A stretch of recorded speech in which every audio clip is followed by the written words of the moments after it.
Hey Jay, Hey, we have a fun episode today. I think this is going to be interesting. I find it fun. Yeah. So it's spell work. Mm-hmm.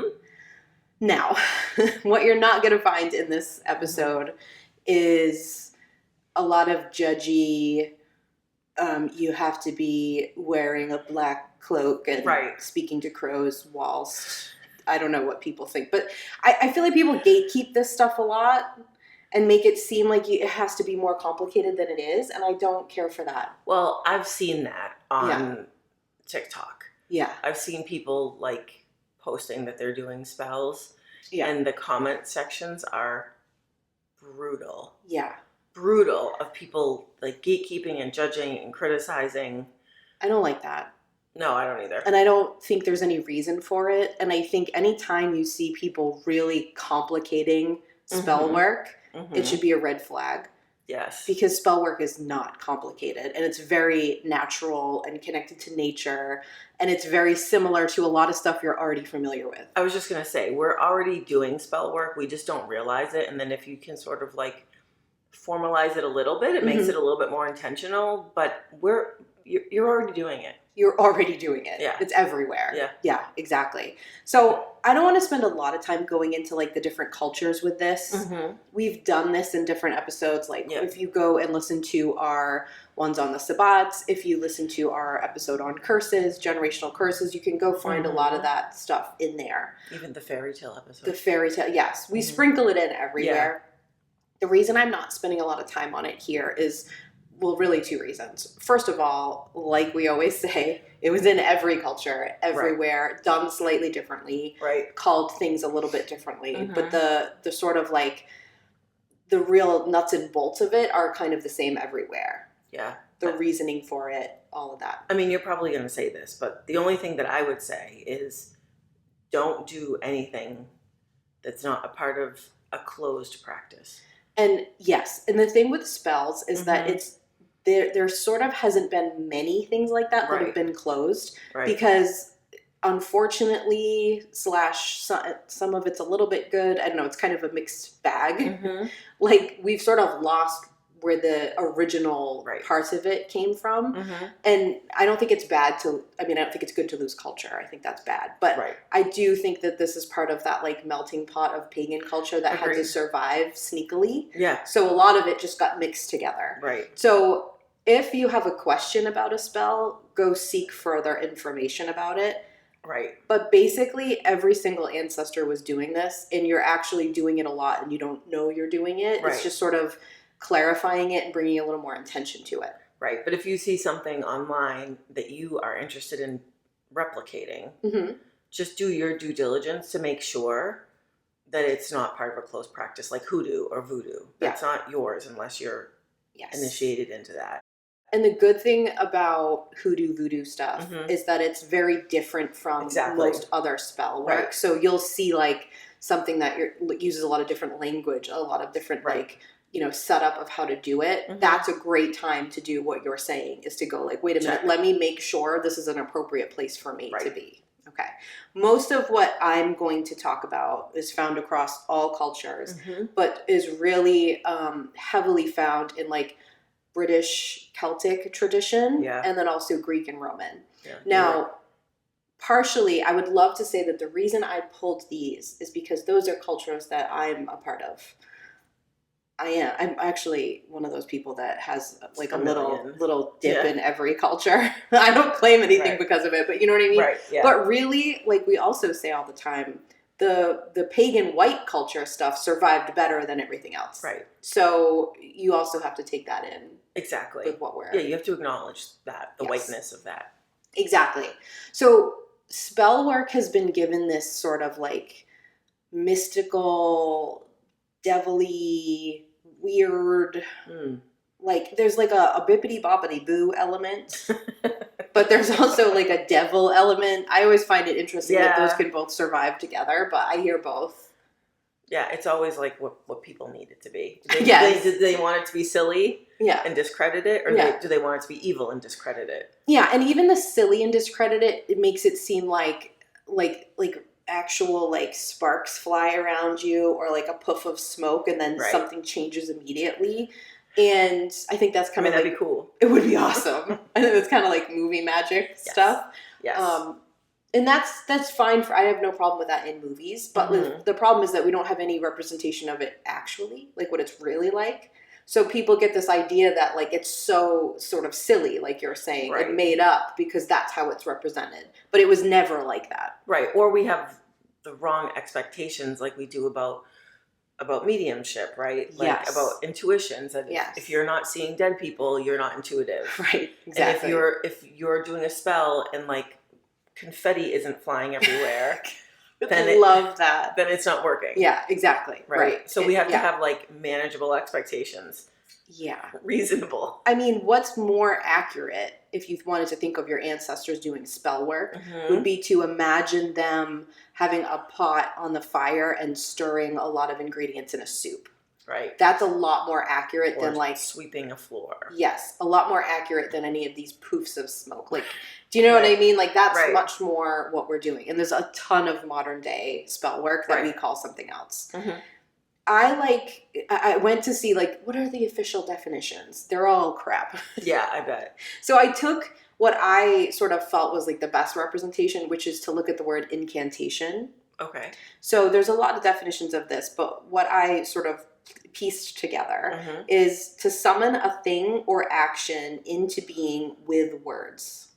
Sometimes spoken, sometimes thought, sometimes sung, or sometimes chanted. All of that would encompass it. I like that. I think people get a little stuck or feel awkward doing spell work because they don't know what to say. But you don't actually have to say anything out loud. Correct. I do think it's more powerful to speak the words aloud and cause the vibration and move it through your throat chakra. Like, I do think that, yes. But if you don't feel comfortable or you're just starting or you're doing something quietly, still works. Right. You just have to be clear in your thinking. That's why I repeat it in my head. If I'm doing it in my head, I'll repeat it. Yes. To sort of like cement it in if I can't actually say it out loud. Very smart. A lot of times when I first do the spell itself, which we'll get to, I'm going to give everybody a bunch of spells to try. Yep. I will say it aloud, but then anytime I'm like recalling it or like thinking of it again, or, you know, we're going to talk about like if you had a bracelet that you used for a spell or something, every time I look at it, I would think it. So I'm not always going to say it, but I'll probably say it the first time. Yeah. So having like a clear sentence that you really like or sentences or even just a word, really helpful. Agreed. Okay.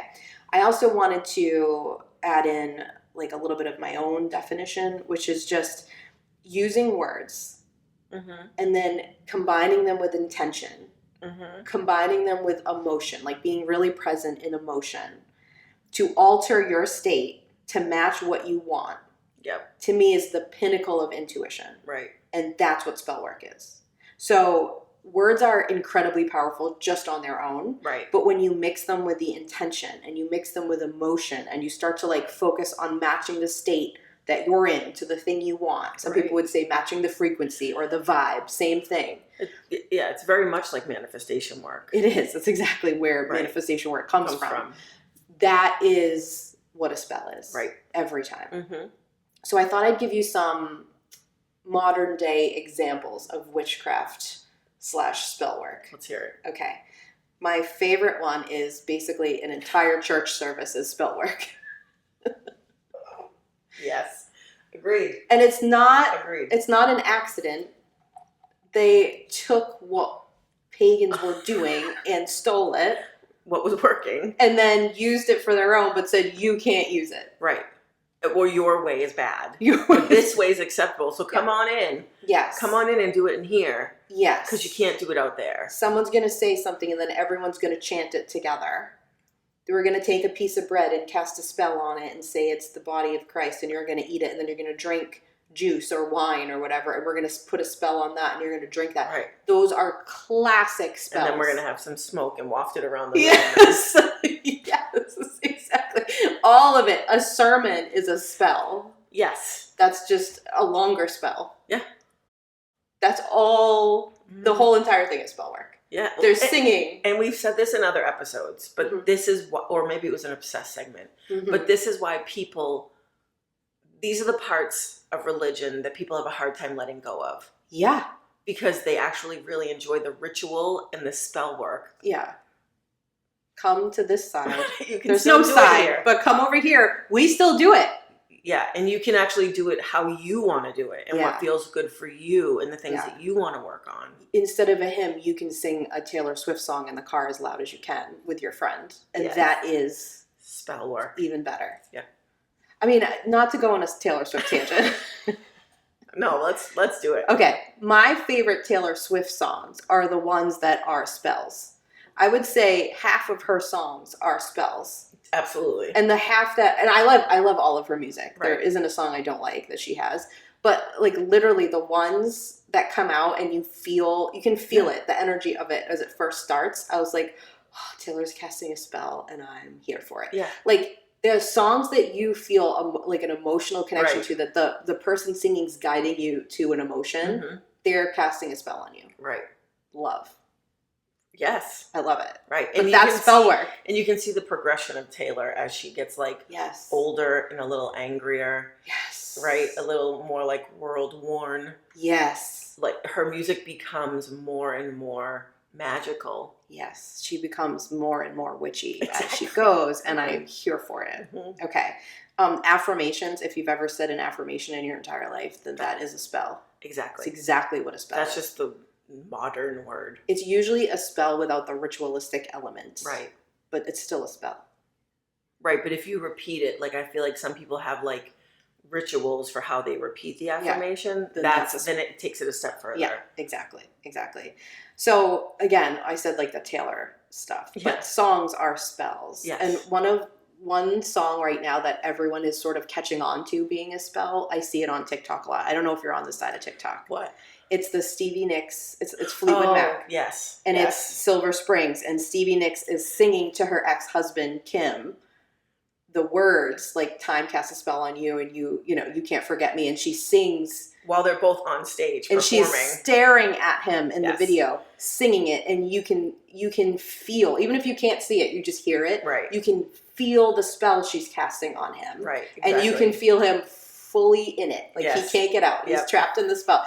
So people, it's so obvious in Right. that one that people see it, but you see that all the time. Right. I think I'm going to say her name wrong. I think it's Kelsey Ballerini. Am I Yeah. saying it right? Yeah, Kelsey Ballerini. She's all over TikTok right Yep. now with her songs and music videos Yep. and stuff about her breakup, and Mhm. it's a spell. Yeah. That's why you're so entranced by it. That's Right. why anytime you're listening to a song over and over again and it's making you feel something, you have a spell cast on you. Right, because they're putting their emotions Yeah. into the words Yeah. to project this energy out. And it's altering your state. You're then tapping into it. Yeah. And I think that like maybe we should clarify quickly that Mhm. like I think there is a negative connotation that we need to acknowledge, Oh yeah. that when you're saying I know what you're saying. Yeah. You're Cast a saying like spell. you're having a spell cast on you. Yes. I think there are people that are going to hear that and be like, I don't want a "Oh, spell cast danger! on me. You're Yeah. you're casting a spell on me." Spell work generally Yeah. isn't for bad things. No. It isn't for harm. No. It's really not. And Right. we're going to talk about like one of my favorite ones, which is getting someone to stop talking shit about you. It's a good one. But even that is not to hurt the person. It's to get rid of them from your life. Exactly. It's not like a spell to have you turn into a frog. It's not like a spell to have you not know what you're doing. Exactly. You know what I mean? It's a spell to put you into a certain state. And, we're going to talk about this, but you have to be willing. Exactly. You can't, so I can't Right. just cast a spell on you that, Against my will. you're going to love to play games at parties. That would never happen. It would never work. You'd have to be a powerful sorceress I'm going to try. to make that happen.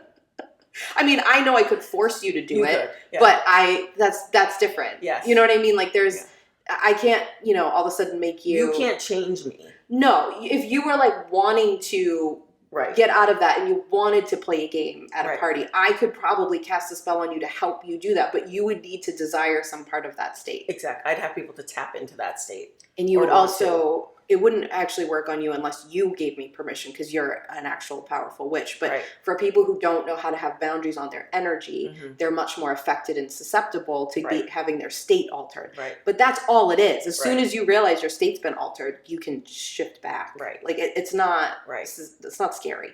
Yeah. I would say that 90% of the spell work I do, which I do it sort of differently than most people, shocker, they're protective. Yes. I don't do spells on other people. Yes. I do them to me in my energy field, in like my home and my immediate family. Yes. And then it works out from there. Exactly. I'm much more interested in putting a spell on something for myself. Correct. Than I am for somebody else. Right. I'm not except for the freezer one, which we'll get to. Well, yeah, the freezer, and people love the freezer it's one. It's a good one. Right. Yeah. But that still is protective too. It is protective. Yeah. All right, we'll get there. Absolutely. Absolutely. But yeah, most people are like you and I in that sense. That the people who are practicing spell work are doing it for their own like goals and like something that they want or protection or whatever. Yes. Okay. Hypnosis is spell work. Yes.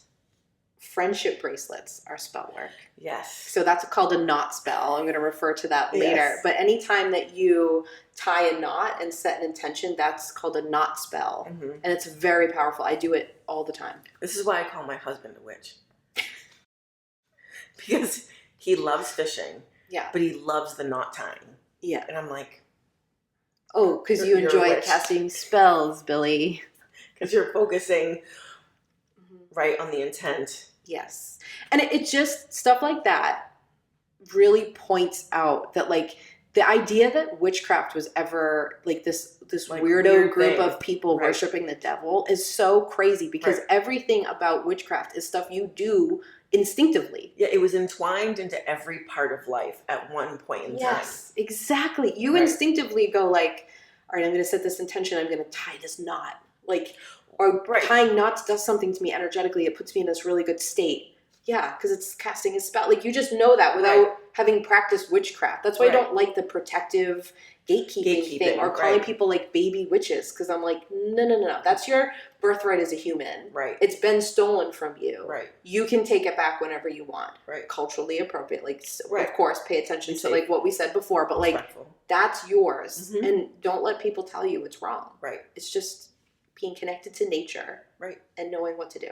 And think about like people who were getting on boats thousands of years ago, like setting sail for where they had no idea where. Oh my gosh, so much and like work. How like tying the knots, getting the ship ready, like every sea shanty. It wasn't exactly right. It wasn't just women doing it; everyone was doing it. Exactly right. Sleep stories are spell work. Yes, I love a sleep story because I like. It's great to fall asleep to someone casting a spell on you. Yeah. Love that. I have to like their voice. Yes. If your voice irritates me, the spell won't work. Oh, 1,000,000%. Yeah. But if I enjoy your voice too much, it also won't work because I would just be like. Right. And if you're listening and you're like, oh, I who would tell me a sleep story? Like there's apps for that. And you probably go on to YouTube and listen to like guided meditations. Yeah. There's a sleep story app that is Calm. Is that what it's called? Yeah. They can sponsor us too, by the way. Oh yeah, give us a call, Calm. But there's like celebrities. There's like a Matthew McConaughey one. Yeah. There's like that Cillian Murphy, the guy from Peaky Blinders. I really like his. I love him. But like you can do that like you can have the Peaky Blinders guy cast a spell on you as you fall asleep. Why would you not want that? I don't know. I can't answer that. And then I wanted to see if you knew this spell work, if you were familiar with it, if I changed the terminology to how I see it. So a lot of people drink a magical elixir upon waking to alter their state in the morning. Oh. I wasn't sure what you were talking about. As you drink your coffee. I grab my coffee. Yeah. Drinking coffee is drinking like a potion to alter your state. Or like drinking sleepy time tea. Same thing. At night. All before spells. You go to bed. Spell work. Right. Spell work. You are a witch. Yes. We are all witches. Yes. We all know this. Exactly right. And we don't have to look a certain way. I know we always say this, but like... You don't have to wear a broom skirt. I do feel like there are people who are going to hear this, Yeah. if they're listening, and think, ugh, like you're taking the specialness out of it. Like you're making it so everyone can do this really special thing that I can do. Like, yeah. But too bad. We're all like this. Yeah, I we will can forever all have this magic. I will forever fight up against people who want to gatekeep to make themselves look special. Right. I hate that because that's what keeps intuition from the mainstream. Right. And it's what keeps it like from anyone going like, oh, I'm intuitive and I can understand that and make my life better. Right.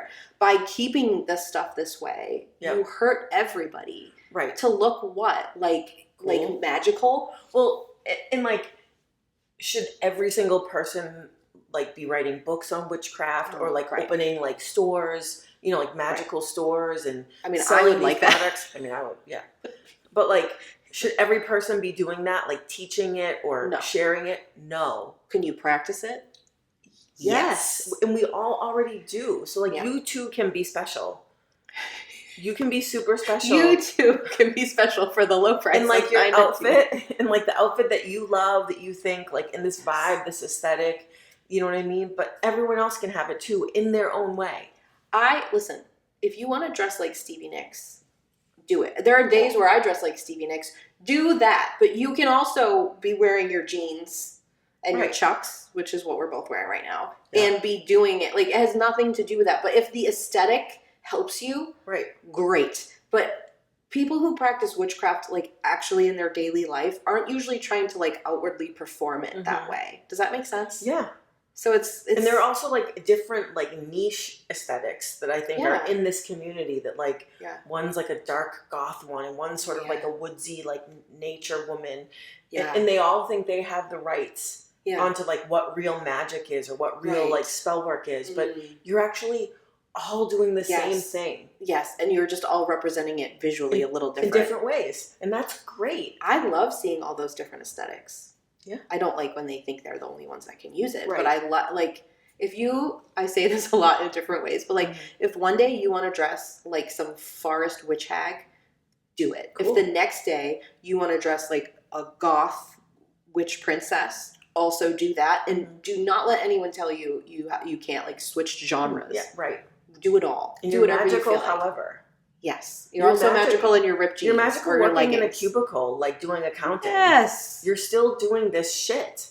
You just don't know it yet. I mean, I think anyone who can do math is magical. Really. So if that's you, you're already a high priestess witch, in my opinion. Yeah. So, okay. I just wanted to give you, before we get to the spells, a few things about how you can cast a spell on someone else, and it's probably not what you're expecting. Okay. I mean, it's probably what you're expecting, but other people not. Okay. If you give someone a really great compliment, that's casting a spell on them. Yep. So it has to be genuine, in my opinion. I don't think... I've seen people give fake compliments before, and I mean, as intuitive people, we can always tell. Right. But when you give someone like a real, genuine compliment, if you're like, oh my gosh, that color looks so nice on you. It really makes your eyes pop. You look great.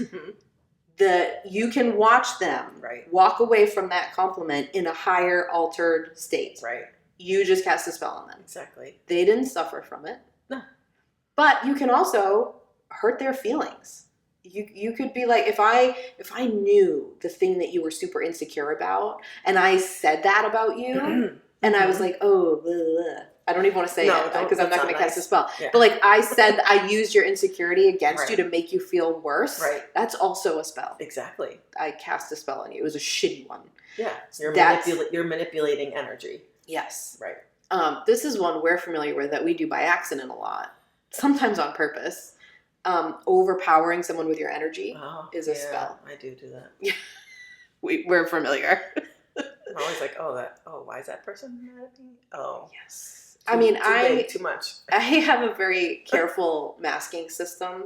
I would also just like to make another side note here that like I really appreciate that so many people keep writing into us to be like, does Heather know she's autistic? Yes, I do. Please, you can continue to write. I have not been formally diagnosed, so I'm not going to come on and be like the autistic representative of the world, but we've mentioned different things a few times, and it's caused this like little flurry of people to be like, Heather, Are you aware? A touch of the tism. A touch of the tism. Yes. Okay, so. Which, if you're if you're a long-time listener, yeah, it's going to make all of the hullabaloo on the neurodiversity episode. Neurodiversity episode when we were like read for filth or tried to be. Yeah. About like how we shouldn't be talking about autism and ADHD. Yeah. I have been informally diagnosed with autism, not just by TikTok. I have also asked a few therapist friends, to which they looked at me like, oh, how do I gently tell you? Yes. So yes, I am aware. I'm not trying to be the representative. No. But yes, continue to write about it because I find it cathartic. Yes. Honestly, for people to see me. Right, to be seen. Because obviously it was missed for most of my life. Well, for most women, they're presenting the way you are. Yes. In your generation, absolutely. So what I'm about to say is probably one of the most autistic sentences that has ever existed. Okay. So because I am so used to masking all the time. Yes. I am also masking the amount of energy that is coming out of me into a room or a person. Yes. So for the most part, I do a pretty good job keeping it at a place that isn't going to make everyone have huge reactions. Right. I mean, they still have reactions, but it's, right. You know what I mean? I tamper it. Right. But there are times when I miss it, or it doesn't matter that it's tampered. It still hits somebody, but it's still a spell. Does that make sense? Yes. Yes, but... Can't wait to hear what you're going to say. I know we sort of have gone off the path a little bit. That's all right. But I just want to point out that what you're talking about, I think a lot of our listeners feel. Yeah. And it isn't just autism. Just saying, you don't have to diagnose yourself with it if you do any neurodiversity. Yeah. Because I certainly would probably be diagnosed as having ADHD. Yes, you would. But that masking that you're talking about, you can do that for a neurodiversity. You can do it for intuition. Yes. A lot of just intuitive people grow up masking their intuition. Yes. Because it's easier to manage it that way. Also did that, yes. Correct. So that's my point, is that people are masking for a lot of different reasons, but it's what we talked about in that episode, that just because you're masking doesn't mean that you can't also be intuitive. Yes. While also being autistic or whatever. ADHD or whatever. Anything. Yes. Anything, right? So they both coexist. Absolutely. But one doesn't alter, if you go oh, I'm autistic, not intuitive, that doesn't even make any sense. No, it doesn't. But that's what people on the TikTok like. It would just double your load. Yes. I think double the masking load. The autistic part of what I said was that, to me, I don't even think about masking. I'm just so used to always masking and functioning that way that it's just something I'm doing. Right. So, I mean, you could, if you relate to that, you could have autism too. We can start a girl gang or whatever. Yeah, whatever. Witcheswithautism.com. Yeah.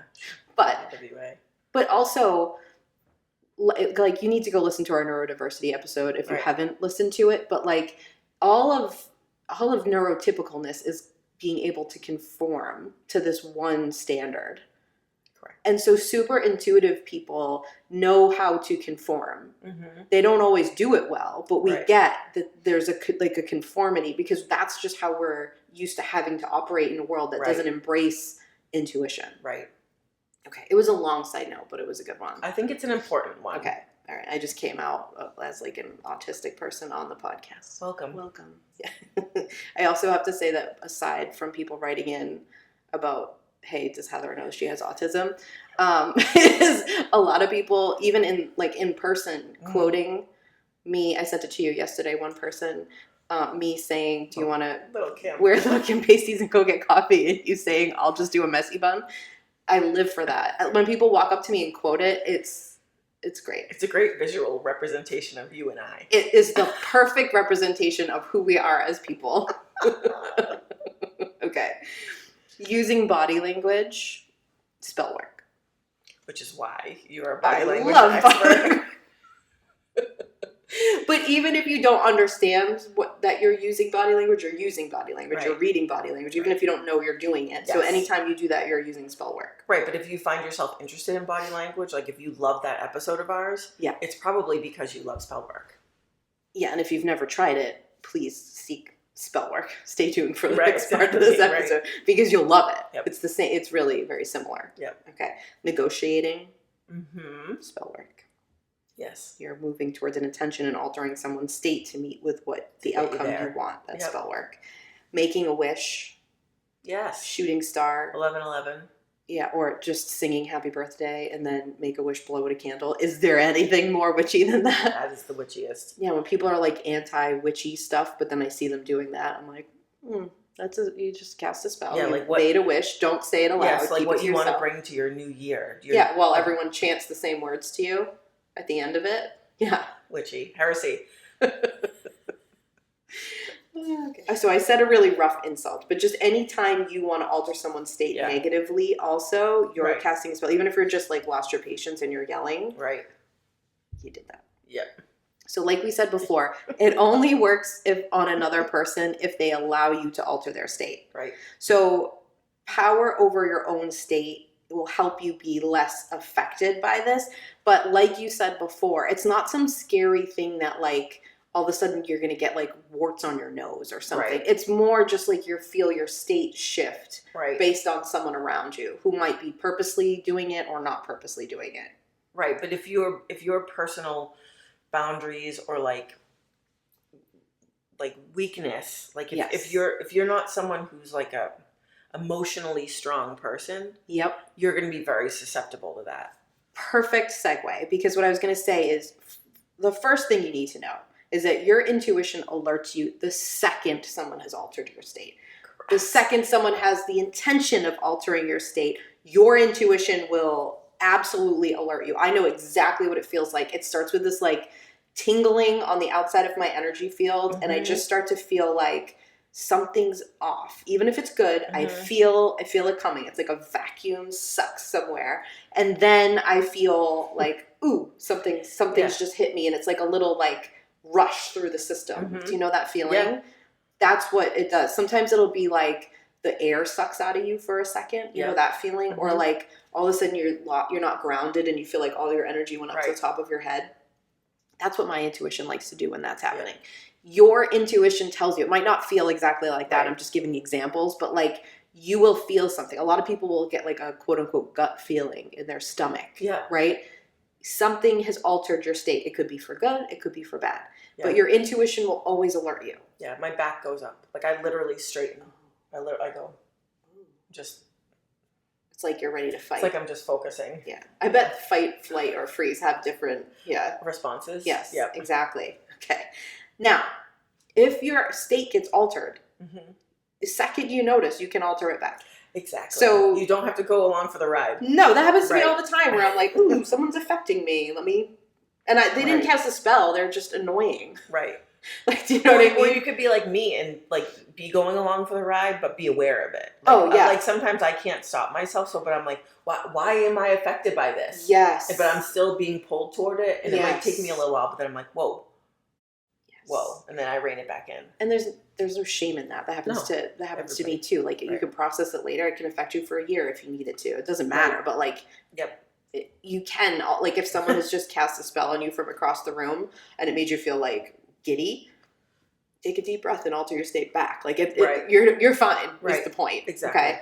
The other thing is boundaries of all kind are so important. Right. And the more intuitive you are, the more aware of spell work around you happening you are. The more empathic you are, the more affected by it. Right. So if you are both highly intuitive and highly empathic, like the two of us, you're really aware and you're really affected. Right. So you need to have boundaries. Yes. Not just energetic boundaries. You do need to have energetic boundaries. Please learn how to do that. We have episodes on that. Please go seek them. Yep. But like emotional boundaries. And like when someone has altered your state into a bad place, knowing how to get yourself out of that situation, however you need to. Right. So important. And I know that's not like what people want to hear when they hear spell work. They want like me to say if you take a gauntlet of fire and drink the smoke of a frog's eye or whatever, like then you won't be affected. But like the reality is that it's much more basic and normal. Correct. So you just have to learn things like that. Right. So again, know your symptoms. Know when your body, your intuition is going like, whoop. Like just get to know that. Just get familiar with that and work with that. All right, I want to take a quick break. Yeah. And then we're going to come back, and I'm going to teach everybody a bunch of my favorite spells. Okay, fine. Okay. Okay, this week. Now listen, this might be old news by the time this airs. Yeah.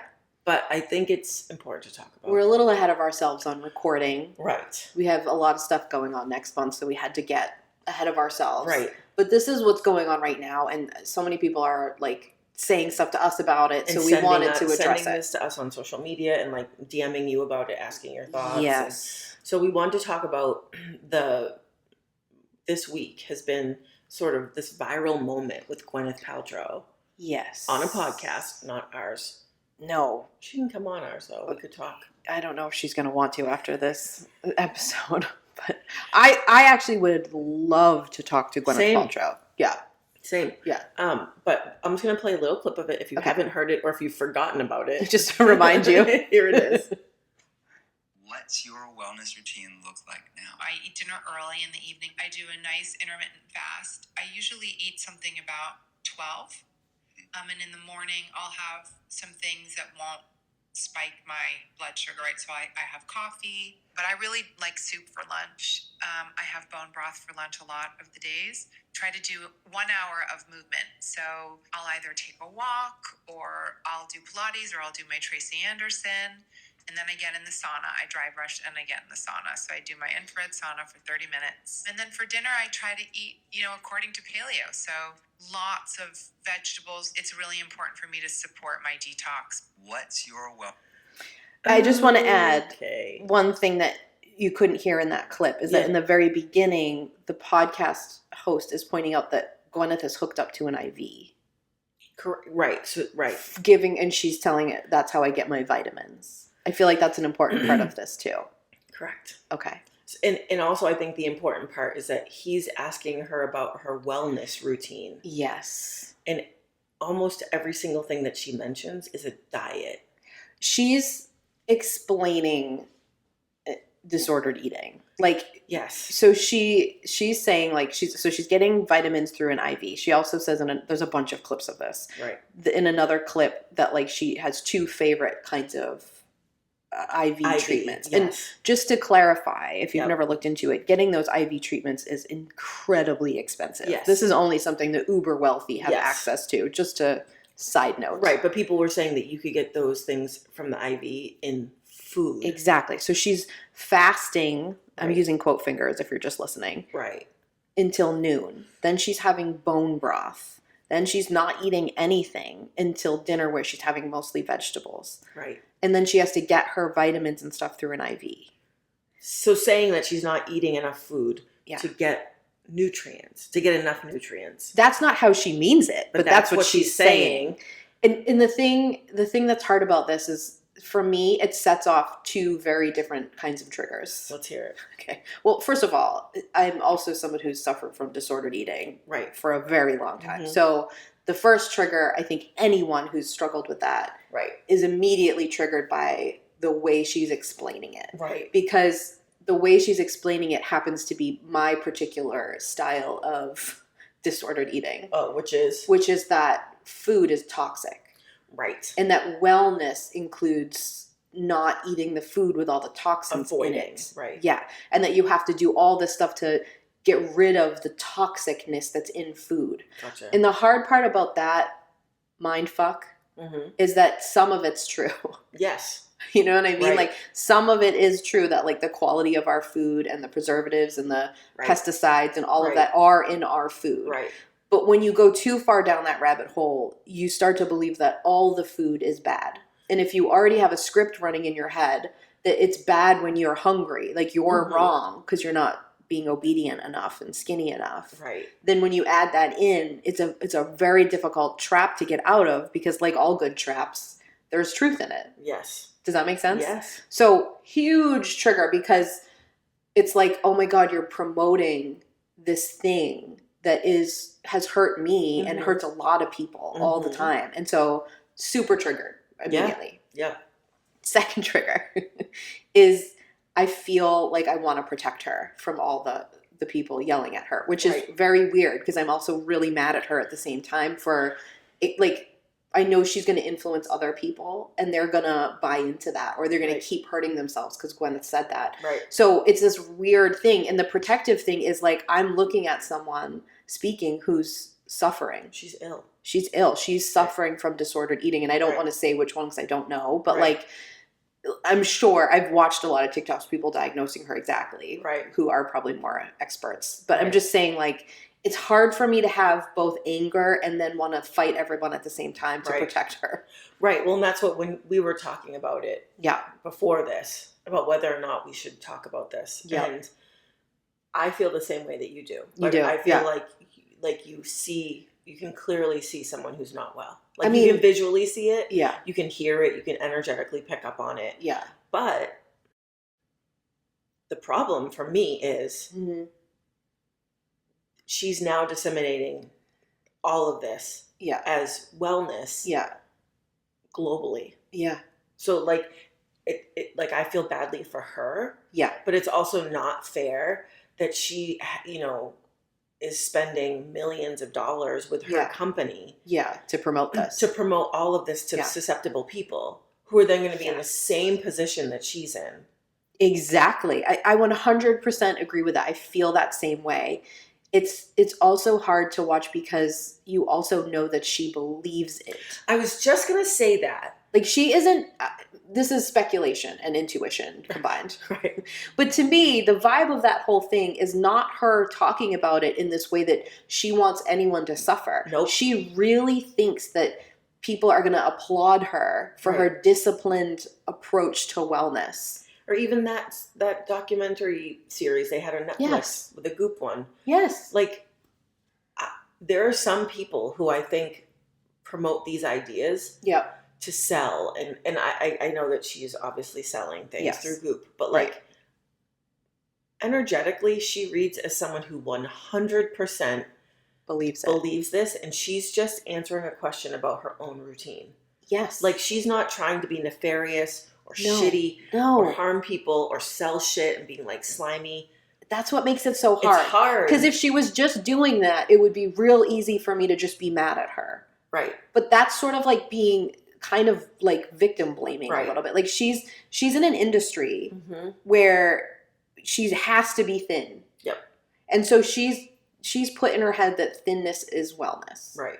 And so she's followed that. And I understand why people are tearing her apart. This is an important conversation. I'm not bashing anyone for bringing up the problem. I agree. Oh, no, it's a problem. It's a huge problem. Yeah, it's a problem. But what I'm saying is some of the same people bashing her would also go and post on something or talk on some e-news show or whatever that she gained 5 pounds.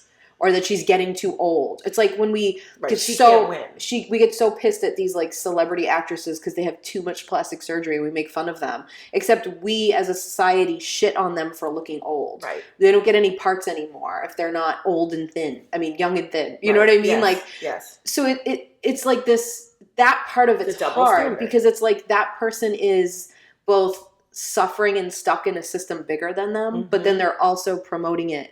Right. Not on purpose, but like, I mean, on purpose, but I don't think they're trying to harm people. Right. But they're pushing that out and they're using their influence in a way that's harmful. It just sucks because I feel like she could be a real hero. I agree. And she's not. Like, I agree. She's so stuck in the machine of it with all of her money, all of her influence, all of her ties in Hollywood. Like, she could be a real change maker. I agree. And I think if you haven't seen her saying these things, like if you just heard the audio, I think you should go look because what you see is a very thin woman, but you also see a woman that looks ill. She looks tired. She looks malnourished if you look at her. Yep. Well, she is. She's saying she is. She has to get her vitamins from an IV. I mean, when you could just eat food, but it's clear that she's seeing food as like you can hear that in her. So it's a tough one, but it's worth the conversation, even if this airs a month after it happened. Exactly. Okay, we're back, and I spilled water all over myself. I took a sip, and it was really full, and I'm all wet. So go check it out on YouTube if you want to see it. If you watched the Obsessed segment on YouTube, and you're like, why is she suddenly all wet? That's why. Accidents happen. Yeah, but water can be used in spell work. Nice segue. So back to spell work. I'm a professional here, I see Jamie. you did that. Yeah. Okay. I personally, this is just me personally, not everyone Mhm. agrees, think that spell work should be simple. Agreed. I think it should be easy to do. I don't think you need to go find 20 million ingredients. God. That is such a barrier for people. Yeah. It's a barrier for me. When I see people like talking about spells and all the things they use, I'm like, oh, this is so cool. And I'm like, yeah, nope. where am I going to get like Nope, Eye don't of have Newt? those. Yeah, I don't know Like, what that and is. Yeah. even like, I know we're making jokes about like Eye of Newt and like frog's Yeah. breath or whatever, but like a lot of it's just spices. Well, yeah, I mean, I even feel that But- way sometimes when I find a recipe, just something to cook on Pinterest. I'm like, this sounds great, but I've never heard of like 5 of these ingredients, and I'm Right. not going to And put in the effort to $40 find it. later. Yeah, no. Like some people It's the don't same. have the ability to do stuff like that. So Yeah. I think it should be simple. But I would add, I also think that once you get the feel of Yes. doing this stuff, like follow someone, right? Yes. But once you get the feel of it, personalize it, Personalize it completely. customize it. Take the base stuff. This is what I do, and use it for yourself. Right. Like use it in your own life in a way that works. Right. And find the ones you like. Just because I say like these are the spells I like, you might hear some of them and be like, I don't want to do that. Right. Then don't do it. Exactly. Like find the ones that speak to you. Right. There's thousands upon thousands upon thousands of them, and so many different versions. And you know what's going to happen if you actually start doing this and doing it pretty regularly? You'll start to make your own. Yeah, I do that. You'll just start to make your own. You'll know enough. You'll have Yeah. enough foundational Yes. information to be like, oh no, I'm just going to do this. I have this goal, and then you'll make it up yourself. Yes, That's actually, every spell I've ever done. I hope people like tag us in them or Mhm. like write to us what they did, because I Mhm. would love to try it. Like I love hearing how people personalize stuff like that. Yeah. Okay.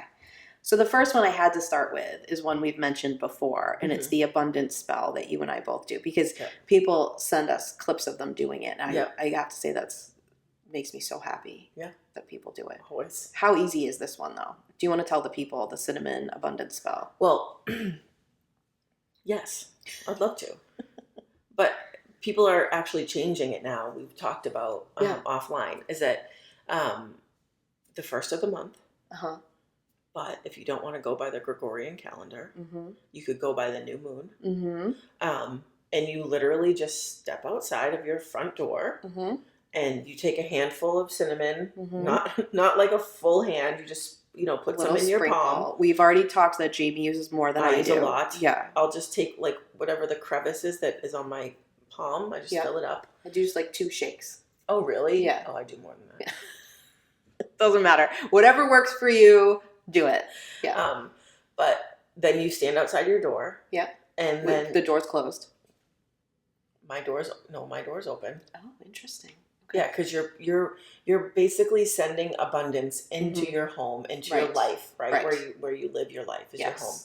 So So you're either blowing it onto the door, the thing that enters into the house, Yeah. or you're having Into the the door front open and door. you're blowing it through the threshold. Yeah. Either way. and which is a perfect example of how there's no right and there's no wrong. Absolutely not. Whatever one works for you. Right. I've seen it done I've seen people do it through a window. I've seen people sprinkle it like on Oh, yeah. like just in front of the threshold of the door, Same. on the porch or on the step or whatever. Yes. So then you just say something either inside, Yeah. think it, or you say it outside about bringing abundance into your life. Yep. Because it's the start of the new month. Yep. So whether that's like something that you look up online and you find like a sentence that sounds like an affirmation, Yeah. or if you're like me and you're like, I'm literally just thinking the words, Yeah, I like to picture like a lot of abundance Yeah. flying at me as right? soon as Because I you're do it. clairvoyant, Yes, I am. right? Yeah. So I'm just like abundance, prosperity, Yeah. health, You're happiness. just like knowing it because you're claircognizant. And then yeah. you just blow it. Yep. You put your hand up to your mouth and just Yeah. blow it in. Yep. Yep. So, That's it. It's so easy. but the thing that if you look it up, they'll say cinnamon represents abundance, Yes. right? There's a reason for that. But if you don't have cinnamon, use something else. Or what if you have a coffee drink that has cinnamon in it, Jamie is drinking a blueberry maple from Restoration Coffee. which is my favorite coffee of Has- all time. It is, and it has cinnamon in it. But yes. that's like Yes. I'm not just promoting Resto, which I am, but literally every Yeah. single time I drink this drink, you can Yes. see it. Like I can see it on the cap right now. Yep. So now it's coded in my brain Yes. that cinnamon equals abundance. Which is my favorite part of spell work because Take a sip. go ahead, you take a sip. You pull in that abundance. My favorite part of spell work that I think a lot of people miss is that it goes beyond the actual spell. So Right. what you're doing is reinforcing the spell all the time, Exactly. which is what people kind of miss in this work Right. a lot. So every time you see cinnamon, same with me, someone's like, "Oh, there's cinnamon in this," or whatever. And I I'm think like, it. "Ooh." And Abundance. I say the same sentence. Right. And for me, my sentence is like, I don't want to say mine because I don't want to influence anyone. No. But like, it's basically the same. And then sometimes I'll alter Mhm. like a few of the key words just depending on how I feel. Right. That's it. But it's like a basic Yeah. 5-word sentence. Exactly. So like, you can just repeat words. You can say a sentence. You can read a whole 6-page essay to the door if you need to. Like, correct. it does not, whatever Whatever's feels right. Whatever's going to get you to that energetic state. Yes. And so now cinnamon will like pop me into that state. Same. And I say the sentence again anytime cinnamon is Right. in front of me. I did it when I saw you walk in with a drink. Yeah. So like Yep. that is spell work. Right. It's a good one. Do That's it. why we're all doing it. That's the point. Exactly. Exactly. And hopefully you have a friend like Jamie who texts you on the 1st to remind you to blow cinnamon at your It's the door. first. Yeah. Right. All right. Another one that I really like is the foggy window spell. Mm. So anytime you go by a foggy window. Now, let me just suggest that you do it to your own windows. Like maybe, I don't know if someone else wants you doing Someone this to else's their house. window. Right. I mean, I might do it if I was at your house, but Right. like, please don't get like arrested for being a weirdo. being a weirdo and then say the IGG sent you. Or maybe do it. I don't know. That sounds kind of fun to me. Right. Whatever. But anytime a window is fogged up, Mm-hmm. you go to the mirror and in the fog, Mm-hmm. you write a couple of words. In the glass. In the glass. Yeah. And that is like the words of something that you want. Yes. It's kind of like a magical list. Mhm. So you could write an amount of money. Yeah. You could write love. You could write power. You could write, you know what I mean? Like I wouldn't write like 87 words, but just Uh-huh. write a couple things that represent to you what you want. This is embarrassing. Oh, I'm very excited. Can't wait to hear what this I embarrassing don't know if thing other is. people do this, Okay. but I remember being like a middle schooler, Yeah. and when I was like getting out of the shower and the glass was foggy, Uh-huh. I would write like my crush's name. Oh, that's a spell. That's a a love spell. spell. I Yes. know. Yes. I know. That's not embarrassing. That's why I'm just telling you. I used But, to like, write it and then do that like weird mash thing. Remember that game? Oh, yeah. And like it would be like, okay, this is how many kids we'll we're gonna have. get married and live in a mansion. I was also like a big fan of the acrostics. Oh yes. So then I would do the name. The and name, then right. Put the acrostics in. All Right. spell work, by the way. Yes. So I'm just saying, Yes. similar. I love it. I just would like to say some people do it on mirrors. You have to use a little extra caution Yes. with mirror work. I was a young witch. I didn't know at the time. You've also always had an interesting tie to mirrors. Yes. But I just want to say, if it's your first time doing it, maybe not with a mirror. Just go to the window. Mirrors are weird portally energy things. Yes. We've talked about this Yes. before. So you just want to be careful. I personally would not do it to a mirror because Mhm. it's reflecting the thing backwards at me. And that's Yes. energetically not what I want. Right. I also don't typically feel good when I look in a mirror. I'm working on it, but Good That's not point. usually like a interesting point. great state for Right. me. So Yes. like I'm not gonna do Yep. it then. But like a window, Window, yes. feels better to me. Mhm. And then every time you pass that window, again, you're gonna call the spell back up. Right. Okay. Protection spells. Mm-hmm. We love a good protection Yep. spell. Jamie does a lot of these. Yep. You can weigh in if you want. But one of my favorite ones is to make a bracelet. Mm-hmm. Now, there is a specific spell where you use something red, so it's a red bracelet, Mhm. and so sometimes you see celebrities wearing them. Some of it is Kabbalah. like Kabbalah, yeah, Yep. because they use spell work in that. Okay, but just because you have a red bracelet on doesn't mean you're part of that. Right. You could have just cast a protection spell. Yep. Okay, so I'm going to give you the red bracelet one, and I'm Okay. going to give you like the structure to it, but I don't think it has to be red, and I don't think it has to be a bracelet. I think it can be anything. Yep. So you're going to have someone you love tie it on you. It's Okay. important that you, for a protection spell, don't tie it on yourself. First of all, that's really difficult. It's super difficult. Okay, but you want someone else to tie this on you. Right. Now, I'll give you another way to do this if you don't have someone else to do it or you want to do it yourself. But with the bracelet one, someone else does it. Okay. Because there's an important element to this. I don't want to spoil it. Okay. So someone, and you don't want it to be a rando, like a No. stranger. Someone Correct. who like has good intention for you is who you want to tie it on you. Right. Someone you trust. Exactly. You're going to have them put it on your left side. Mm-hmm. So your left hand, your left wrist is where you would put this. The reason for that is because that is the side in your body for a feminine energy. Mm-hmm. And so that's the side that receives energy. Right. Now listen, there's a lot more to that. Yep. Some people get into this whole like feminine is just receiving, it's not putting out into the world. And that's not true. We both know that all feminine energy recycles in and goes right back In out. and out. Yeah. in and out. But this is the side that you would do Mhm. it. Now, do I think if you put it on your right hand that you're screwed and not protected? No. No. Do I think it probably works better on your left hand? Yes. Probably. Yeah. As it's tied, you say the intention. Mm-hmm. Okay, so the person's tying it, you say your intention. So this is an intention of protection, but from what or who or whatever is what you're saying. Right. Okay. Now, you wear it until it falls off. But when it falls off, you can't touch it Right. because it has fallen off because it's absorbed so much That energy. It's over and you're now protected from the thing. Right. But if you go and then pick it up, you're going to absorb all the energy back. You take it back. Yes. So this is why someone else ties it too, so Mhm. that like you aren't physically binding it to Mhm. yourself, so it can fall off. This is a binding spell as well as a knot spell. Gotcha. All knot spells are binding spells, but you know what I mean. Right. So if you bind it to yourself, it's not going to fall off when it's done. Gotcha. Does that make sense? Yep. So that's where that comes from. Yep. You can use this for, it doesn't have to just be a red rope or whatever, or a ribbon, or it can be anything. In fact, anytime you're wearing jewelry that has like a crystal or a gemstone or a rock on it, I would adhere to this. I put them on I was myself, just gonna say the crystal part. but they fall off my body usually dramatically. I've told the story before where like Yeah. a bracelet or a necklace will just explode off Yep. of my body if it has crystals on it and go everywhere. If you can possibly not touch the ones after, but gather it. I've done it with a napkin Yep. and get rid of it. Yep. It's done with you. Yep. It's over. Yep. Give it away. Same with my daughter. You two are the same with that. They There's just something about explode. us that just explodes off of our craziness. But that's a great one. You can also do that same thing, and you can just take a bunch of ribbons, any color, tie knots in them, and put them on the windowsill. And that's going to do the same kind Oh, of I like protection. All right. If they disappear, they disappeared. Right. What I would do is make sure you set an intention that there are not trinkets for the fae to take. Yes, you're not calling them in. Yeah.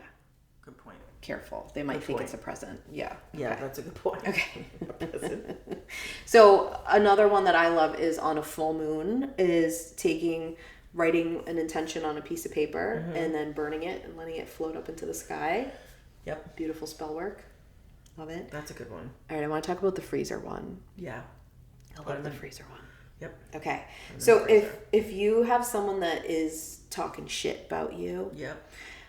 or you just have someone you want to literally freeze out of your life, you just don't want them around, you want them out. Yep. And I mean not just physically, energetically, all like you just want to cut the ties. Correct. Okay. This is called a binding spell as well, just so everybody knows the type. But you're going to write their name on a piece of paper, and then you're going to place it in something and then put it in the freezer. Right. Now, there's different schools of thought on this. I personally will write the name. This is me telling people that I have put names in the freezer. It's I've true. done it. Okay. I write their name.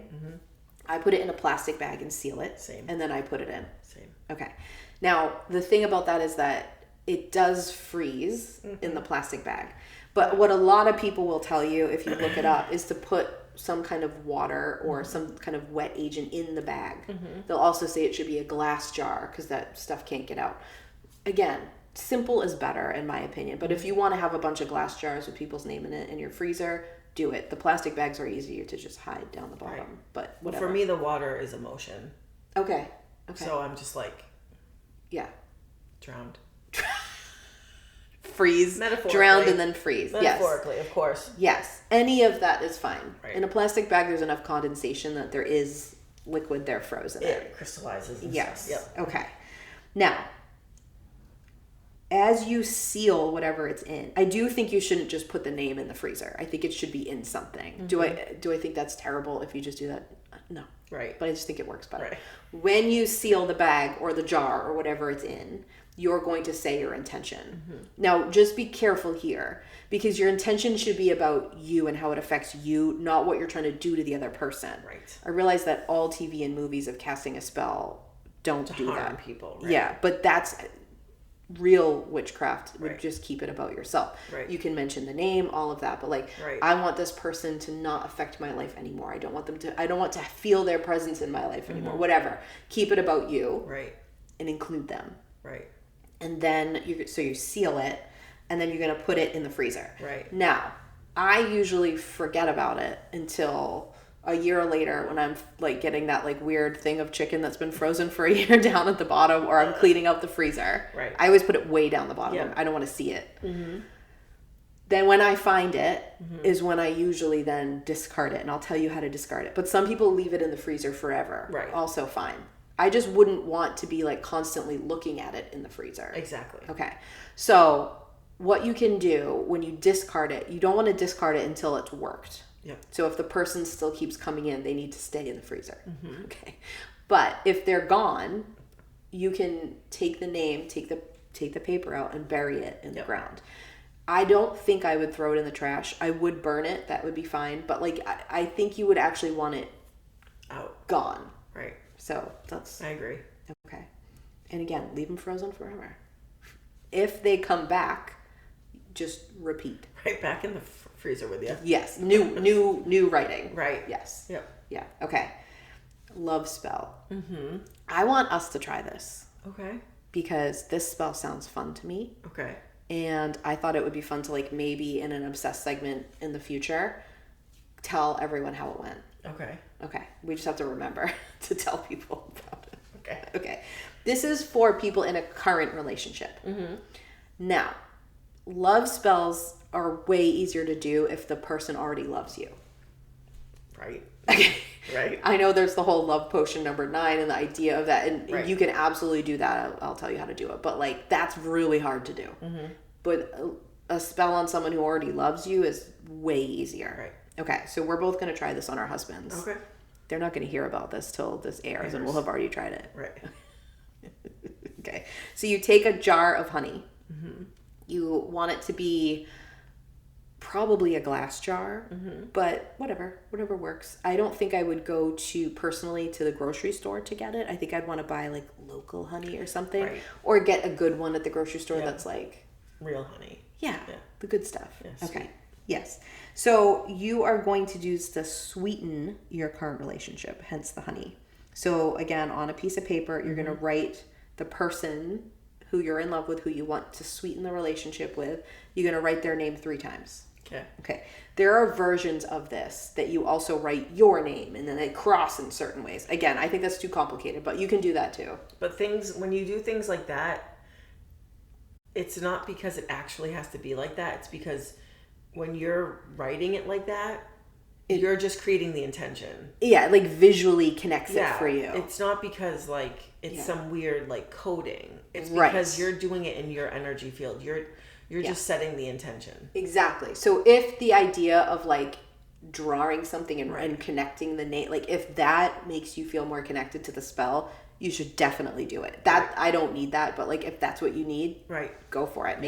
Do the acrostic I told you I used to do. Maybe I'll try that. Okay. So you write it 3 times. I'm making one for Matt in my head right now. Magical. Okay, I'll stop making acrostics. So you write the name 3 times, and then you fold the paper 3 times. Yep. Okay.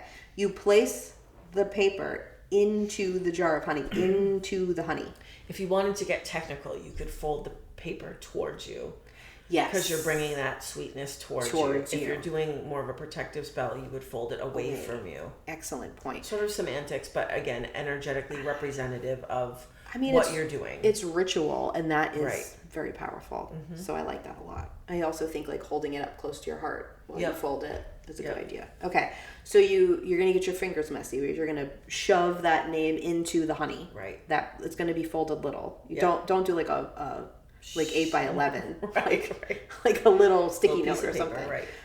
So you're going to then take a spoonful of that honey and put it in a cup of tea. Okay. All right.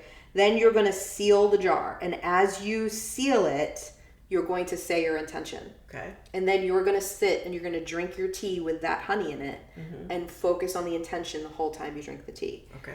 Now, can you be scrolling TikTok while you do that, or watching TV, or going for a walk? Yes.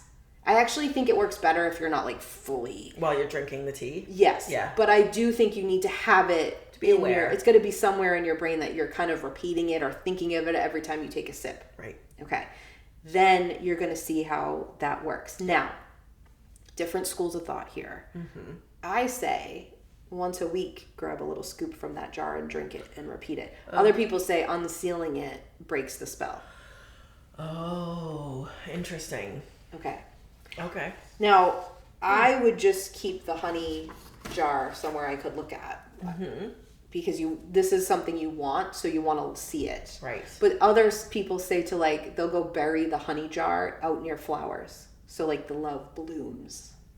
So see how it's just whatever Yes. the intention is. If that appeals to you, you love that idea, Right. go frickin' do it. If that's to me, like, that's too much work. I'm not going to dig a hole.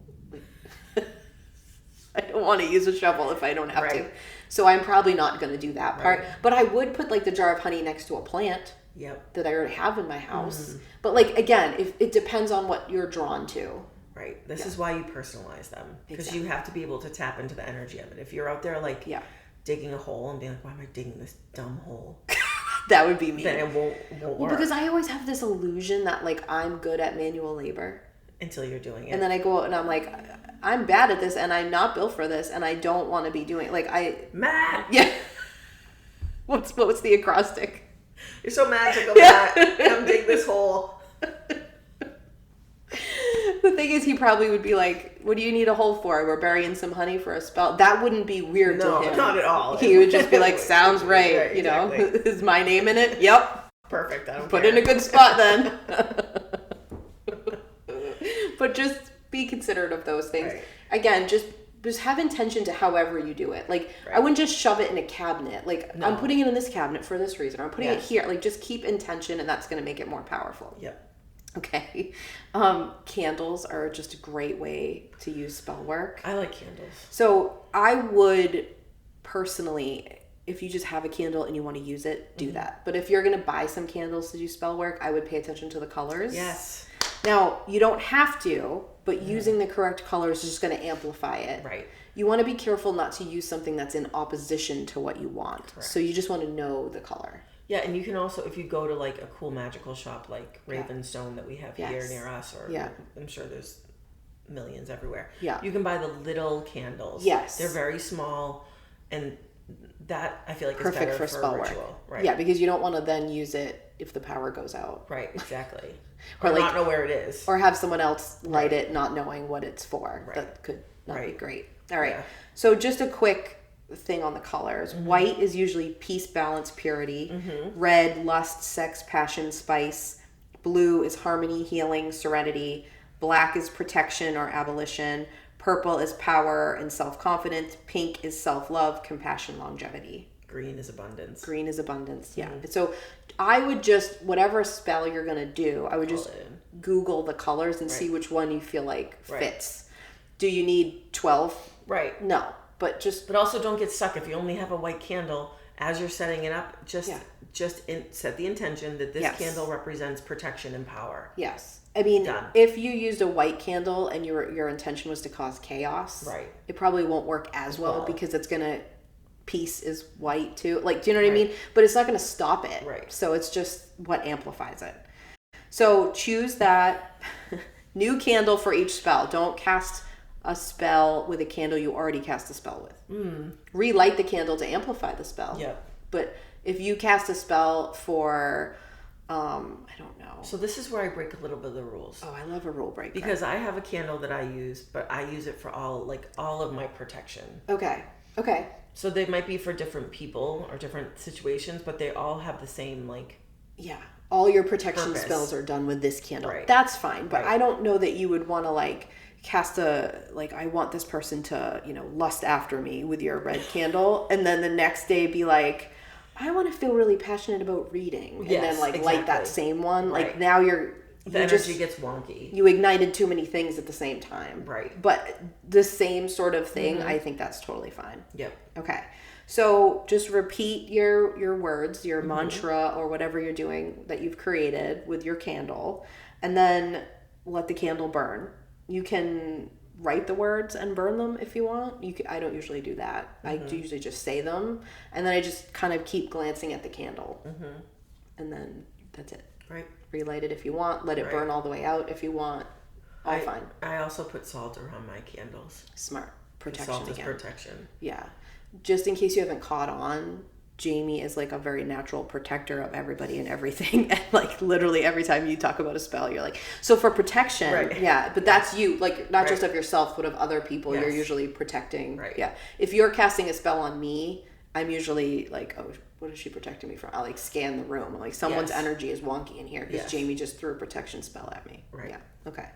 Is that like a weird insight into our friendship that the viewers are like, what? Probably not at this rate. One of my most favorite that I do every day is just taking a shower to cleanse off anything. Like even if somebody upsets me, a lot of times I'll just go take a shower just to like get rid of, like cleanse the energy away, so I'm still gonna process it, but like I just don't want it all over me. Agreed.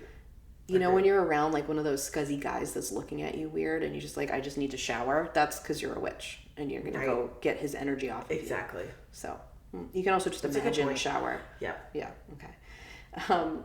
Breeze spell. I do this all the time. And I did this as a kid, and I remember learning it was a spell and was like, oh, I already do this. Anytime you notice a breeze hit you, you just say something. Oh, really? Mm-hmm. You did that as a kid? Yeah. I love that. Wow. That's cool.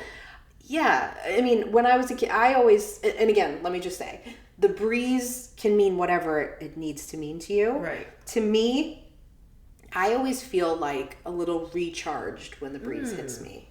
Almost like the universe was just like, whoosh. Right. Like someone just threw a bunch of boost. energy at me. Right. Yeah. So anytime a breeze hit me, even as a little kid, I would just imagine like this fairy dust surrounding me and just like whoop, reinstalling all my energy. I love that. Yeah. So I still do that, and as an adult now I just know it's a spell I'm doing. That's so cool. But anytime, it doesn't have to be recharge. You know, someone else could feel like it cleanses them. You know, someone else could feel like it grounds them. It doesn't matter. Or protects them. So every time, you would definitely be like, ooh, protection breeze has blown. I'm like, fairy dust is recharging me. And you're like all walls activated. So, yeah, but it can be anything. That's the beauty of most spells, right? Exactly. So then every time it does it, you're going to repeat it. You can switch it up, but I would be consistent with it. Right. Like I wouldn't every time a breeze hits say something different. Right. Yeah. So, just use your intuition. As a spell I see all the time is people going out and touching a tree to ground their energy. That's a spell. You set the intention to be grounded and you touched a piece of nature. Right. That's a spell. Yeah. Scroll spells, easy to do. I would take like a postcard size piece of paper, but you can use any size. I just usually use that. Or a sticky note. I tend to like sticky notes. Yeah. You write the things you want on it. Yep. You scroll it up. Yep. And then you tie a knot. Now you've got a knot spell on it, and you put it on the windowsill. Yep. That's Easy. a spell. Easy peasy. Yep. Create your own. Just anything you want. Yeah. If you match a color and you match an earthly element that represents it, like an herb or a crystal or whatever, and they fit in with the energy that you're putting out into the world, you're amplifying it. Yeah. But you don't need to use any of that stuff. Right.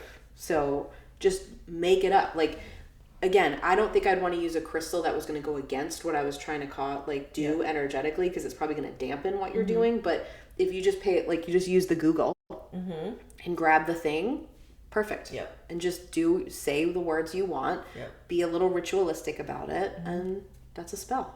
You can go to like all the witchy stores now, and they sell those little tiny they look like spell jars, but they're literally like an inch tall. Yes. And some of them you can buy empty, but some they already come with like little bits of crystals. Yep. And they'll say like, oh, this one's for protection, this one's for calming, this one's for peace. But I got those and I put them in my kids' backpacks. Smart. But then I also put my own little Protection in it. protection.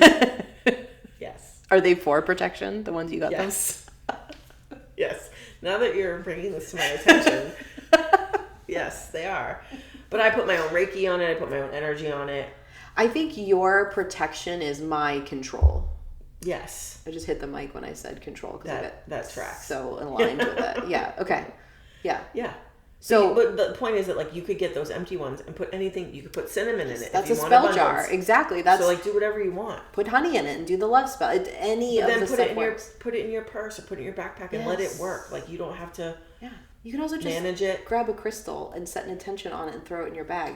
I have them all over my house. You walk around my house, you go on a scavenger hunt for different rocks and crystals, Yeah. and you can see them Yeah, all right they're over all there. over there, Especially on like entrances or like. So in my office where we're recording, there's like a half wall. Right. It's you come up the stairs, and to me that's like a weird energetic thing to have a half wall. Yeah. So how many crystals would you say are on there? 10?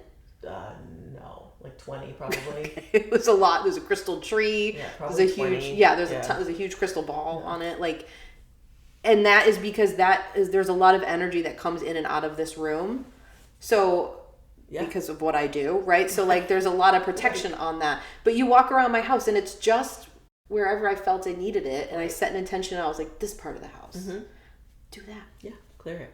Throw it in your bag. Throw it in your bra. Throw it in your pocket. Yeah. Doesn't matter. I keep mine in my car, like in the little catch-all area, because I'm Okay. in the car so much. I have too many sensory issues for it to be physically on my body, so it's usually in my purse.